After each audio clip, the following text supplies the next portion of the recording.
Hi friends, this is Azad Tomar and I welcome you in my YouTube channel English Language Guru। दोस्तों, मेरा इस channel को शुरू करने का only one objective is there, only one motto is there, that I want everybody to be aware about this language, to know the depth of this language.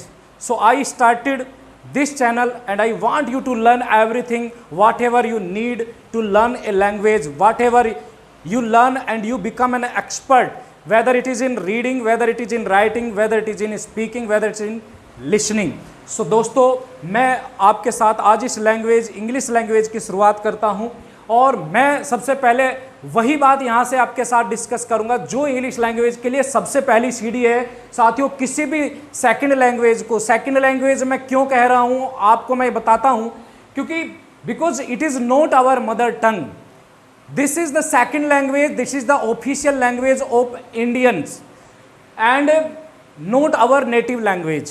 That is why we just face many problems while speaking, while reading, while writing and while listening this language. But now onwards you will not have to face these types of problems because I am here with you. I am here to share the knowledge. I am here to impart the all factors, all facts, all the spheres of knowledge that will create a miraculous result in your life and will bring a fruitful thinking. दोस्तों, मैं बात करना चाहता हूं 4 pillars of learning English. किसी भी भाषा को, whether it is Hindi, whether it is English, उस भाषा के कुछ स्टेप्स होते हैं, कुछ स्पेयर्स होते हैं और कुछ फेज होते हैं जिनके द्वारा हम उस भाषा को सीखते हैं। और आज मैं अगर बात करूं इंग्लिश लैंग्वेज की तो इसके भी 4 पिलर्स है, वो 4 बेसिक्स है जिसके द्वारा इस लैंग्वेज को सीखा जा सकता है। Just come and we learn these all the factors pillars. First is reading, second is writing and third is listening, fourth is speaking.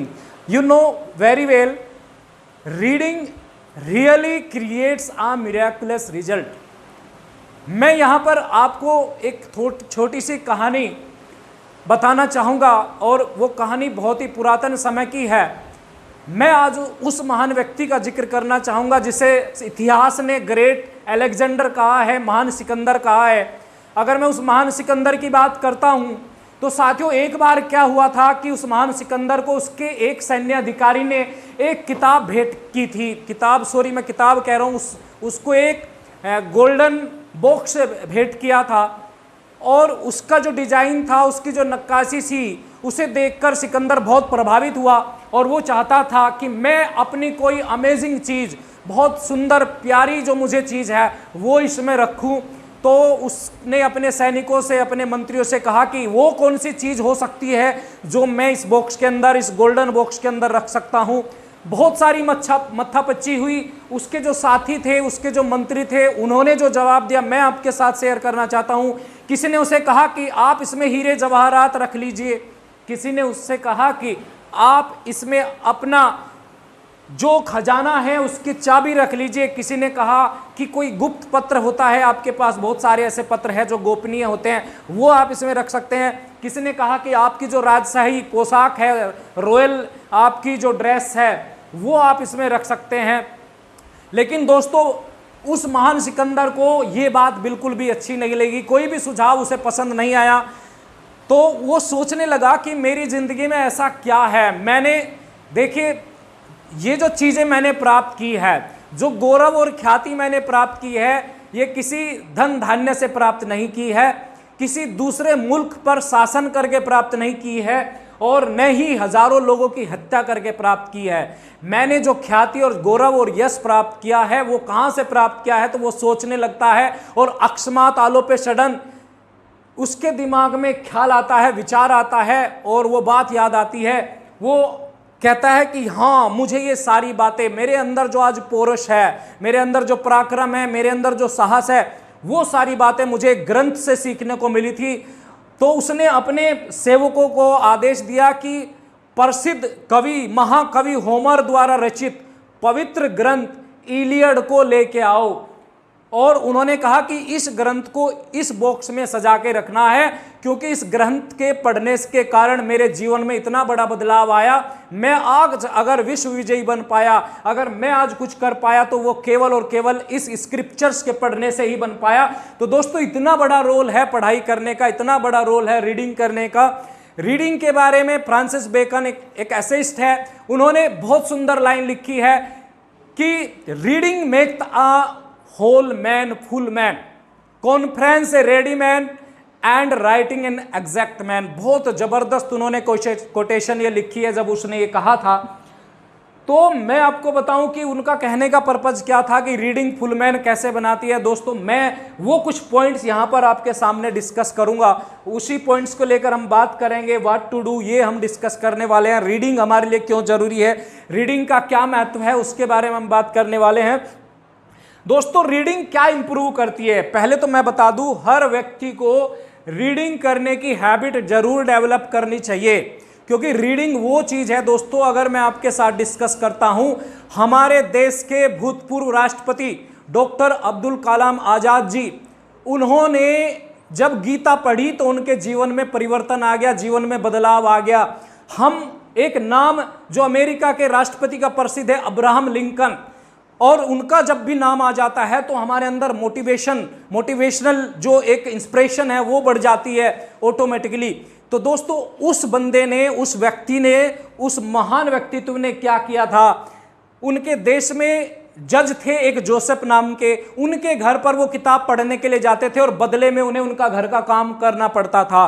तब जाके उन्होंने वो सारी नॉलेज, वो सारी चीजें एक्वायर की जो यहाँ उसके लिए जरूरी थी। आज अगर मैं बात करूं मार्क जुकरबर्ग की, तो एक हफ्ते में एक किताब वो पढ़ देते हैं। मैं बात करूं अगर बिल गेट्स की, जो one of the richest person of the world है, अगर मैं उसकी बात करता हूं तो दोस्तों वो भी 3-4 बुक्स एक महीने में पढ़ देते हैं। दोस्तों अगर मैं मुकेश अंबानी जी की बात करता हूं तो वे अपने साथ एक मोटिवेशनल बुक हमेशा रखती है जो उन्हें हमेशा मोटिवेट करती रहती है। इसके अलावा अगर मैं बात करूं, आज विराट कोहली जी के नाम से कोई भी अपरिचित नहीं है, और विराट कोहली जी का बुक्स में क्या इंटरेस्ट है, उन्होंने एन ऑटोबायोग्राफी ऑफ ए योगी, ये किताब उन्होंने पढ़ी और उनके जीवन में बहुत बड़ा बदलाव आया। ऐसे में बहुत सारे, यहां पर मैं बात करूं, अगर यू कैन विन, आपने पुस्तक पढ़ी होगी, अगर नहीं पढ़ी है तो जरूर पढ़ना चाहिए। यू कैन विन ने शिव खेड़ा जी को व्यक्ति से व्यक्तित्व में परिवर्तित कर दिया, एक ऐसा नाम, एक ऐसा ब्रांड बना दिया कि सारी दुनिया आज उन्हें जानती है, शिव खेड़ा जी को। इसी तरीके से रोबिन शर्मा जी ने एक बुक लिखी जिसका नाम है ए monk who sold his Ferrari, और वो ऐसी बुक है जिसके कारण से रोबिन शर्मा को पूरे विश्व में ख्याति मिली, नाम मिला, प्रसिद्धि मिली। तो दोस्तों किताबें पढ़ने से इतना बड़ा अंतर आ सकता है। तो अंग्रेजी की अगर मैं बात करता हूं तो इंग्लिश में भी किताबें पढ़ने से क्या क्या आपके जीवन में हो सकता है।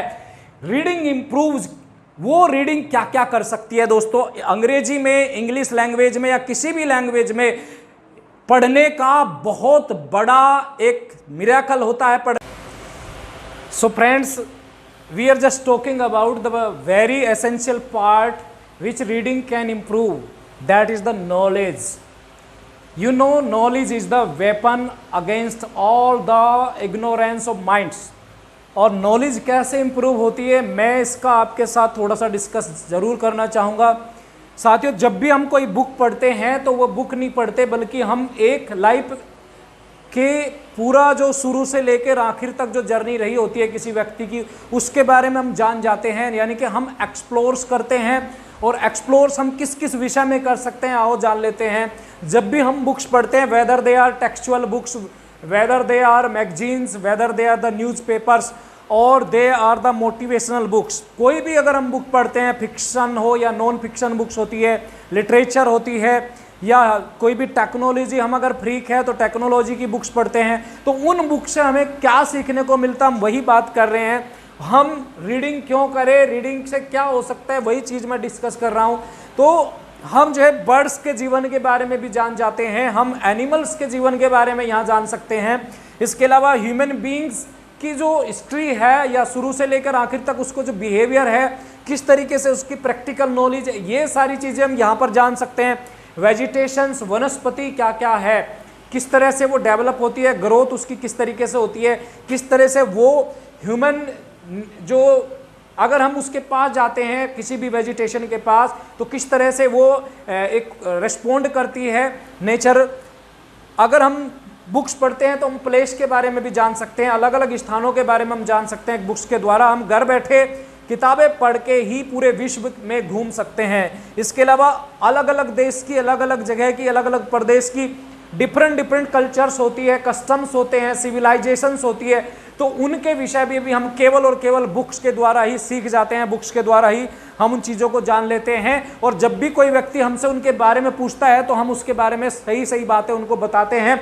तो ये केवल कहीं से संभव हो पाता है, ये केवल रीडिंग करने से ही संभव हो पाता है मेरे दोस्त।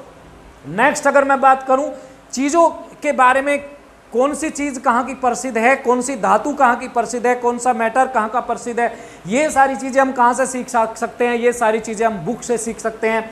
इसके अलावा से डिफरेंट सब्जेक्ट्स हमारे जो होते हैं, वेदर हिंदी को छोड़ दें अगर हम, तो जितने भी आजकल सीबीएसई स्कूल्स में इंग्लिश मीडियम में जो हमारे सब्जेक्ट्स होते हैं वो सारी बुक्स क्या होती है, इंग्लिश में ही होती है, तो वो बुक्स हम पढ़ सकते हैं। एनवायरनमेंट के बारे में हम जान सकते हैं। इसके अलावा बहुत सारी चीज़ें हैं जो हम यहाँ से सीख सकते हैं।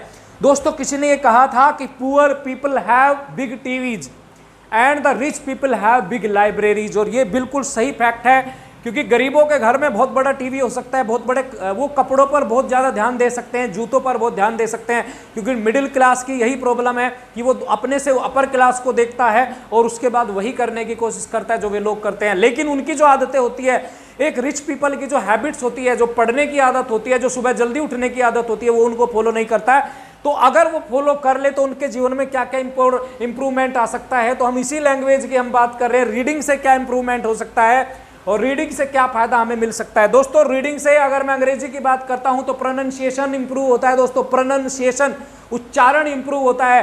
अगर हमारा उच्चारण बेहतर होगा तो हमें दूसरे भी हमारा जो है सम्मान करेंगे, रिस्पेक्ट करेंगे, क्योंकि दोस्तों इंग्लिश लैंग्वेज में उच्चारण का सही होना बहुत मस्ट है। वोकेबुलरी इंप्रूव होती है। जब भी आप पढ़ते हैं तो आप हर वर्ड पर फोकस करते हैं, हर चीज को देखते हुए चलते हैं, तो आपकी जो वर्ड पावर है, जो वर्ड नॉलेज है वो एनहेंस होती है। इस तरीके से स्पेलिंग्स इंप्रूव होती है। दोस्तों अगर कोई भी लैंग्वेज आप सीखते हैं और उसमें आपकी स्पेलिंग सही नहीं है तो आप उस लैंग्वेज में बेहतर नहीं है। तो पहली चीज यही है, जब आप रीड करते हैं तो वहां पर आप वर्ड को देखते हैं, वर्ड को फोकस करते हैं, कॉन्सेंट्रेशन आपका बढ़ता है। और जब ये देखते हैं तो आप स्पेलिंग सीखते हैं, अलग अलग वर्ड्स की डिफरेंट स्पेलिंग्स यहाँ से आप सीखते हैं। ग्रामर जो स्ट्रक्चर्स है वो आप रीडिंग करने से सीख सकते हैं। कुछ लोग कहते हैं कि grammar is the soul of any language, और कुछ हद तक ये सही भी बात है, लेकिन फिर भी इसके अलावा मैं ये बात करूं कि ये चार जो फैक्टर्स है इनका बहुत बड़ा रोल है। इन्हीं के कारण से ग्रामर है, ग्रामर के कारण से ये नहीं है, इनके कारण से ग्रामर है। तो यानी कि रीडिंग करने से किसी व्यक्ति विशेष का ग्रामर भी इंप्रूव हो सकता है। कुछ लोग कहेंगे कि कैसे इंप्रूव हो सकता है। तो दोस्तों जब भी हम बुक्स पढ़ते हैं तो उसमें सारी स्ट्रक्चर्स आती है। आई गो टू स्कूल, अगर ये पढ़ लेते हैं हम, और हमें जब कहीं बोलना होता है तो हम आई गो टू स्कूल ही बोलेंगे, भले ही हमने ग्रामर सीखी या नहीं सीखी, क्योंकि हमने क्या होता है पढ़ा होता है कि आई गो टू स्कूल होता है या आई वेंट टू स्कूल होता है। ये डिफ्रेंशिएट जब हम करते हैं तो उसके लिए क्या होती है, ग्रामर जरूरी होती है। मैं बात करता हूं पंक्चुएशंस की। जब आप पढ़ते हैं तो आप अलग अलग जगह पर अलग अलग पंक्चुएशंस को देखते हैं। जैसे आपको कोमा मिलता है तो उसका भी आप देखते हैं कि कहाँ पे कोमा आया हुआ है, कितने पर्टिकुलर ऑब्जेक्ट्स है जिनके बीच में कोमा आया है, कितने पर्टिकुलर नाउन्स है जिनके बीच में कोमा आया है, या सेमी कोलन कहाँ पे आया हुआ है, कोलन कहाँ पे आया हुआ है, और मोर इम्पोर्टेंटली एक फर्स्ट जो हमारा फुल स्टॉप होता है जिसे पूर्ण विराम हिंदी में कहते हैं, वो कहाँ पे आया हुआ है। ये सारी चीज़ें, कोटेशन मार्क्स, माँ को इंटरोगेशन कहाँ पे यूज़ करना है, इन्वर्टेड कोमाज कहाँ पे यूज़ करना है, वो सारी बातें आप कहाँ से सीख सकते हैं। वो सारी बातें दोस्तों आप रीडिंग से सीख सकते हैं। यानी कि रीडिंग एक ऐसी चीज़ है जिसके बिना आपका काम नहीं चलने वाला, तो रीडिंग आज से ही शुरू करनी है। रीडिंग क्या कर सकती है, यूटिलाइजेशन ऑफ टाइम। दोस्तों ये कहा जाता है कि reading is a friend of a reader, reading is a friend of a student.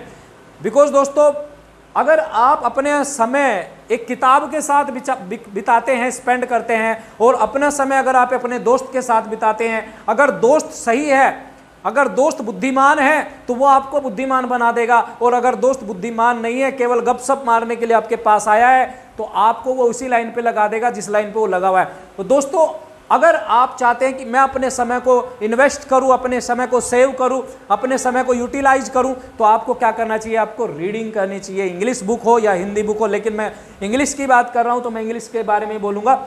आपकी लीडरशिप इंप्रूव हो सकती है। दोस्तों ये कहा जाता है today A reader tomorrow a leader, today A reader tomorrow a leader. और ये बात बिल्कुल 100% फैक्ट है। आज अगर हम रीडर है, अच्छे पुस्तक पढ़ते हैं, लगातार हमारे अंदर एक हैबिट है कि हम इसे फॉलो करते हैं डेली, तो हम कुछ दिनों में वो चीज़ करना सीख जाएंगे जो एक लीडर कर सकता है। कुछ दिनों में वो सब बातें हमारे अंदर होगी जो एक लीडर के अंदर होती है।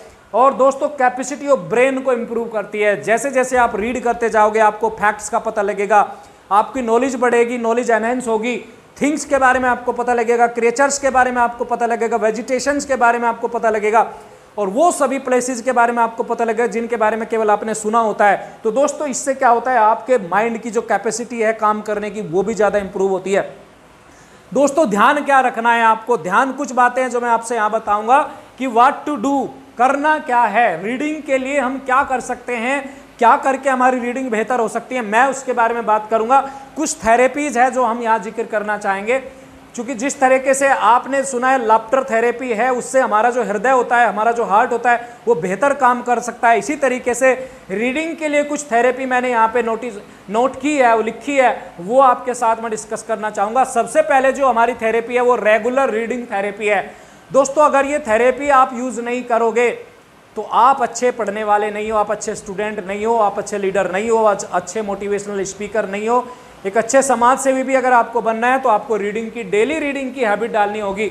ये शुरुआत कैसे कर सकते हैं आप? इसे 10 मिनट से शुरुआत कर लीजिए, या 10 पेज से शुरुआत कर लीजिए, या 2 ही पेज से शुरुआत कर लीजिए, लेकिन अपना लक्ष्य जरूर बनाना है। जिस तरीके से हमें खाना खाना होता है, we just eat food to live a life, जिस तरीके से हमें जीवन जीने के लिए खाने की जरूरत होती है, उसी तरीके से हमें अपने आप को सरवाइव करने के लिए इस कॉम्पिटिटिव वर्ल्ड में रीडिंग करने की ज़रूरत है, पढ़ने की ज़रूरत है, चीज़ों को जानने की ज़रूरत है। तो इसका मतलब है रेगुलरिटी इज मस्ट। कितने पेज आप पढ़ सकते हैं वो डिसाइड करके चलिए, कितना समय आप दे सकते हैं ये डिसाइड करके चलिए। जिस तरीके से आप रोज़ाना खाना खाते हैं इसी तरीके से आप रोज़ाना पढ़ना शुरू कीजिए। अगर आप ऐसा करने लगोगे तो रिजल्ट आपके अनुसार आएगा। रिजल्ट जो आएगा वो इतना सेटिस्फाइंग होगा कि आपको ये लगेगा कि यस मेरे अंदर भी कुछ नॉलेज है। तो इसका मतलब हुआ कि आपका सेल्फ कॉन्फिडेंस भी इससे बूस्ट हो जाएगा। नेक्स्ट अगर मैं बात करूं तो लाउड रीडिंग थेरेपी। दोस्तों ये इतनी बड़ी, इतनी अच्छी थेरेपी है। लाउड रीडिंग थेरेपी को अगर आप फॉलो करोगे तो आपका प्रोनाउंसिएशन बहुत बेहतर हो जाएगा, क्योंकि जैसा आप बोलोगे, उच्चारण करोगे, वो आपके कानों में भी पड़ेगा उच्चारण, और आपको लगेगा कि शायद मैं गलत बोल रहा हूँ या सही बोल रहा हूँ। अगर आपको लगेगा कि मैं सही बोल रहा हूँ तो और सही कैसे बोलूँ, अगर मैं गलत बोल रहा हूँ तो उस समय आप क्या करेंगे? उस समय आप अपनी डिक्शनरी को, अपने मोबाइल फ़ोन को उठाएंगे और वहाँ से कोशिश करेंगे कि मैं बेहतर उच्चारण कैसे कर सकता हूँ और इसका राइट प्रोनाउंसिएशन क्या है वो मैं सारी बातें यहाँ से सीख सकता हूँ।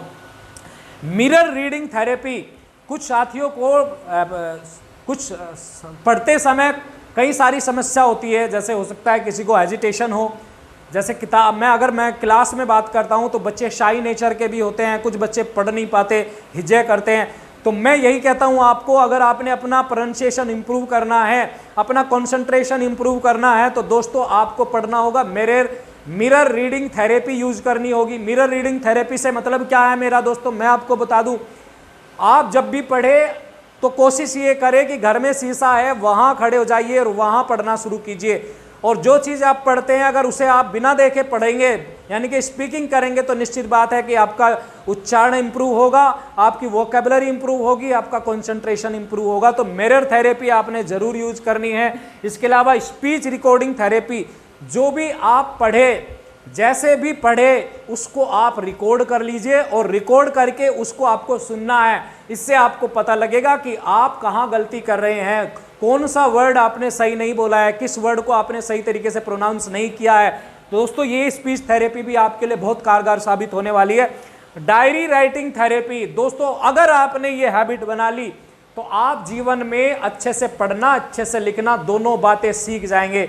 मैं ये नहीं कहता कि आपको पढ़ना नहीं आता, या मैं ये नहीं कहता कि आपको लिखना नहीं आता, लेकिन एक हैबिट बहुत ज़रूरी है, हैबिट डेवलप करना बहुत ज़रूरी है।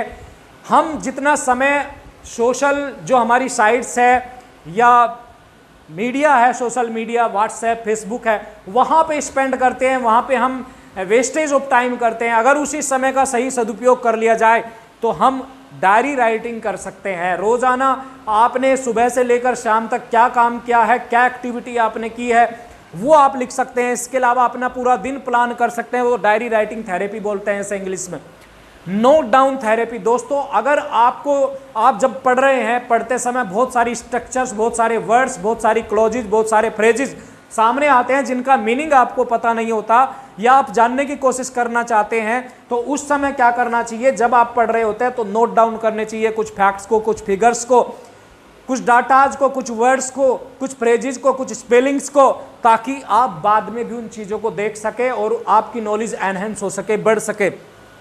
रीडिंग फ्रीक्वेंटली थेरेपी, मैं आपको यही बता दूं कि रीडिंग जितना ज़्यादा करेंगे उतनी ज़्यादा बाकी आपके 3 सेक्टर इंप्रूव हो जाएंगे। रीडिंग एक तरफ और बाकी 3 सेक्टर एक तरफ, जितनी ज़्यादा रीडिंग होगी उतना ज़्यादा आपके तीनों सेक्टर इंप्रूव होंगे। ये बात आपने दिमाग में बिठानी है। अब मैं बात करता हूँ ग्रेस्पिंग मीनिंग थेरेपी। जब भी आप रीडिंग करें, कोशिश करिए कि उस मीनिंग को समझने की कोशिश करिए, पैराग्राफ को समझने की कोशिश करिए। हो सकता है एक बार वन टाइम रीडिंग करने पर वो समझ में ना आए, लेकिन कुछ पॉइंट्स, कुछ फैक्ट्स, कुछ फिगर्स, कुछ डाटा आपको नोट कर लेने चाहिए और उन डाटा को दोबारा पढ़िए ताकि आपको दोबारा से रेजुविनेट हो सको, रिफ्रेश हो सको। तो ऐसा करेंगे तो निश्चित बात है दोस्तों, ये सारी बातें मैंने आपके साथ डिस्कस की है रीडिंग के विषय में। तो रीडिंग अगर आपने इस थेरेपी से, इस प्रोसेस से पूरा किया तो निश्चित बात है कि आपका रिजल्ट जो है वो मिरेकुलस होने वाला है, मैजिकल आपका रिजल्ट होने वाला है। दोस्तों अगला जो पॉइंट है वो राइटिंग है। अगला जो पॉइंट है वो राइटिंग है, उसके बारे में हम बात करेंगे। Well friends, we just talk about writing. And अगर मैं राइटिंग की बात करता हूँ, राइटिंग केवल लेखन नहीं है, राइटिंग इतना बड़ा एक विस्तृत क्षेत्र है, इतना एलोबरेटली ये डिस्कस किया गया हुआ एक फील्ड है, स्कोप है, कि वास्तव में इसका वर्णन कर पाना बहुत ही मुश्किल है। क्योंकि मैं सुबह से शाम तक भी अगर राइटिंग के बारे में बात करता जाऊं तो शायद ही मैं इसे डिस्क्राइब कर पाऊंगा। लेकिन फिर भी इंग्लिश में राइटिंग क्यों ज़रूरी है और इससे क्या इम्पैक्ट हमारे जीवन में आ सकता है, क्या डिफरेंस ये क्रिएट कर सकता है और हमारे अंदर कितनी एक बेहतर समझ ये दे सकता है, अंडरस्टैंडिंग दे सकता है, थिंकिंग दे सकता है, उसी बारे में हम डिस्कस कर रहे हैं। तो साथियों मैं यहाँ पे कुछ 2 कोटेशंस है जो मैंने यहाँ लिखी है, उनके साथ शुरुआत करूँगा। सबसे पहली कोटेशन यहाँ पर है, writing is the mirror of your personality. दोस्तों बिल्कुल फैक्ट है ये बिल्कुल राइट बात है कि राइटिंग जो होती है हमारी पर्सनैलिटी का एक दर्पण की तरह काम करती है। जैसा हम लिखते हैं ऐसा ही हम दिखते हैं, ऐसा ही हम होते हैं और ऐसा ही हम समाज के लिए बनते हैं। दोस्तों जैसे first impression is the last impression होता है, उसी तरीके से राइटिंग का जो इंप्रेशन हमारा होता है वो दूसरों को प्रभावित करता है, दूसरे उससे इंप्रेस्ड होते हैं। अगर मैं बात करूं राइटिंग की तो शिव खेड़ा जी ने यू कैन विन बुक लिखी, तो उन्होंने राइटिंग में बहुत बड़ा नाम कमाया, प्रसिद्धि कमाई, ख्याति कमाई, यश कमाया और बेस्ट सेलिंग बुक उनकी रही। इसी बात करूं रोबिन शर्मा जी की, तो उन्होंने जो ए monk who sold his Ferrari book लिखी, उसको इतनी नंबर ऑफ कॉपीज उसकी सोल्ड आउट हुई। और जो उन्होंने उसमें लिखा है वास्तव में स्पिरिचुअलिटी के ऊपर उन्होंने लिखा है, एक व्यक्ति कितना स्पिरिचुअल हो सकता है और कितना वो वहाँ से ग्रैब कर सकता है और क्या चेंजेस जीवन में हो सकता है, वो सारी चीज़ उन्होंने डिस्कस की है अपनी उस बुक्स के द्वारा। बहुत सारी बुक्स है जो लोगों ने लिखी है और बहुत सारे लोगों को बेस्ट सेलिंग ऑथर्स जो रहे हैं वो केवल और केवल जो लोगों ने उन्हें पसंद किया, उनके लिखने के कारण से उनको पसंद किया गया। तो दोस्तों लिखने में, राइटिंग में कितनी बड़ी ताकत होती है आप इससे जान सकते हैं। क्या लिखे और कैसे लिखे, ये 2 मेन पॉइंट मैं आपके साथ डिस्कस करूंगा। मुझे पूरी उम्मीद है कि आप इस वीडियो को शुरू से लेकर अंत तक जरूर देखेंगे। अगर देखेंगे तभी इसका बेनिफिट आपको मिल पाएगा। तो हम बात करते हैं कि राइटिंग क्या लिख सकते हैं। साथियों जब आप रीडिंग करते हो, रीडिंग करने के बाद आपके अंदर, मैंने कहा था कि कुछ हैबिट डेवलप होनी चाहिए, वो आपकी हैबिट थी डायरी राइटिंग, नोट राइटिंग। अगर आप ये 2 हैबिट अपनी बना लेते हैं तो वास्तव में आप बहुत बड़ा कुछ काम कर सकते हैं। क्योंकि अगर आपको रीडिंग करने के बाद वर्ड्स की पावर का पता लगेगा, नॉलेज वर्ड्स की होगी, आपको वोकेबलरी बढ़ेगी, स्पेलिंग्स बढ़ेगी, आपका नॉलेज ऑफ द सेंटेंसेस बढ़ेगी, तो वो चीज़ जब आप यूज़ करेंगे अपनी राइटिंग में तो उसका इम्पैक्ट अलग सा दिखेगा। दोस्तों मैं बात कर रहा हूँ यहाँ पर कि क्या शुरुआत करें, कैसे शुरुआत करें। दोस्तों सबसे पहले आपको वर्ड से शुरुआत करनी चाहिए। जब आप न्यू लर्नर होते हैं, मैं उन के लिए बात कर रहा हूँ। जो न्यू लर्नर है, जो न्यू लर्नर नहीं है, वो शुरुआत कहीं से भी कर सकते हैं, वो शुरुआत पैराग्राफ से भी कर सकते हैं, शॉर्ट कॉम्पोजिशन से भी कर सकते हैं और लॉन्ग कॉम्पोजिशन से भी कर सकते हैं। लेकिन जो एक बिगिनर है, जो एक न्यू लर्नर है, उसके लिए कैसे शुरुआत कर सकता है? वो शुरुआत कर सकता है वर्ड से। और वर्ड्स भी आप क्या कर सकते हैं, सिंगल वर्ड या डबल वर्ड्स को ले सकते हैं और उन्हें आप अपने डिफरेंट सेंटेंसेस में यूज कर सकते हैं। तो लिखने से क्या होगा, आपके अंदर एक सेल्फ रिलायंस क्रिएट होगा, सेल्फ स्टीम क्रिएट होगा, एक सेल्फ कॉन्फिडेंस क्रिएट होगा दोस्तों।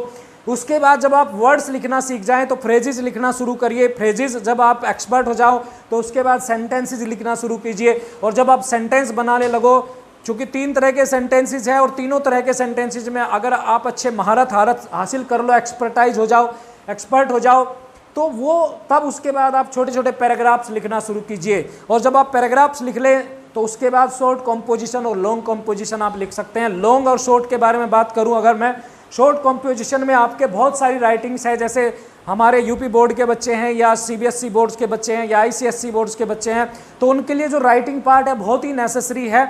और उस समय वो क्या लिखते हैं, नोटिस राइटिंग वो लिख सकते हैं, वो मिसिंग लॉस्ट फाउंड वाली राइटिंग्स यहाँ पर लिख सकते हैं।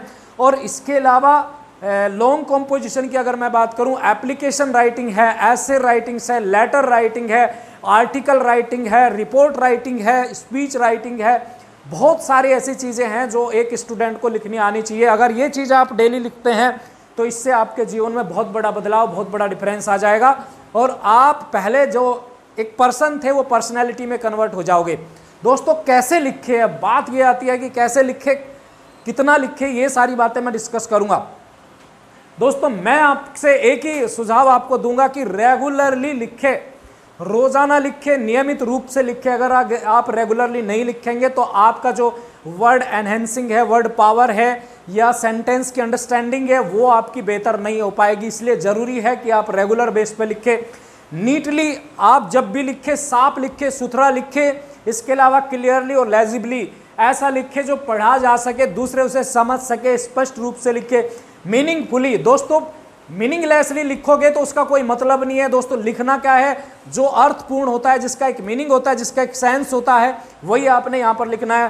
थॉट प्रोवोकिंग ऐसा लिखना चाहिए जिससे दूसरे लोगों के एक माइंड की जो थिंकिंग है, वो ग्रोथ है, वो कहीं ना कहीं उस पर असर पड़े और बेहतर वो वर्क करने शुरू कर दे, ब्रेन स्टॉर्मिंग, और हमारा माइंड और हमारी ब्रेन बेहतर तरीके से काम करना शुरू कर दे। इस तरह का राइटिंग आपने लिखना है। अब मैं कुछ यहाँ पे पॉइंट्स है जो राइटिंग क्या कर सकती है, राइटिंग क्या क्या इंप्रूवमेंट है, दोस्तों मैं उस बारे में बात करता हूँ, तो आप जरूर यहाँ पे ध्यान देंगे। अब तक जहाँ भी आपका ध्यान था आप फोकस कीजिए। राइटिंग क्या क्या इंप्रूव कर सकती है दोस्तों, सबसे बड़ी बात जो आज के समय में है कि आदमी के अंदर अगर खुद का कॉन्फिडेंस है, सेल्फ एक एश्योरेंस है, सेल्फ एस्टीम है, सेल्फ रिलायंस है और सेल्फ कॉन्फिडेंस है, तो वो आदमी चमत्कार कर सकता है, मैजिक कर सकता है, मिरेकल कर सकता है। तो मैं यहाँ पे वही बात करूँगा कि सेल्फ रिलायंस पहली बार इम्प्रूव होता है लिखने से। जब हम लिखते हैं तो खुद ब खुद एक विश्वास हमारे अंदर क्रिएट होता है, बेहतर अंडरस्टैंडिंग क्रिएट हो सकती है, बेहतर अंडरस्टैंडिंग इंप्रूव होती है। कैसे वो अंडरस्टैंडिंग इंप्रूव होती है उसके बारे में बात करूंगा। अंडरस्टैंडिंग एक पर्सन के विषय में भी हो सकती है, एक प्लेस के विषय में भी हो सकती है, थिंग के विषय में भी हो सकती है, वेजिटेशंस के विषय में भी हो सकती है, एनिमल्स के विषय में भी, कोई भी विषय जिसकी हम बात करें उसके बारे में आपकी अंडरस्टैंडिंग बेहतर हो सकती है लिखने से। क्योंकि जब आप लिखेंगे तो आप पढ़ेंगे भी, जब आप पढ़ेंगे तो आप सीखेंगे भी, जब आप सीखेंगे तो आपको नॉलेज होगी, आपकी नॉलेज होगी तो आप बेहतर लिख पाओगे।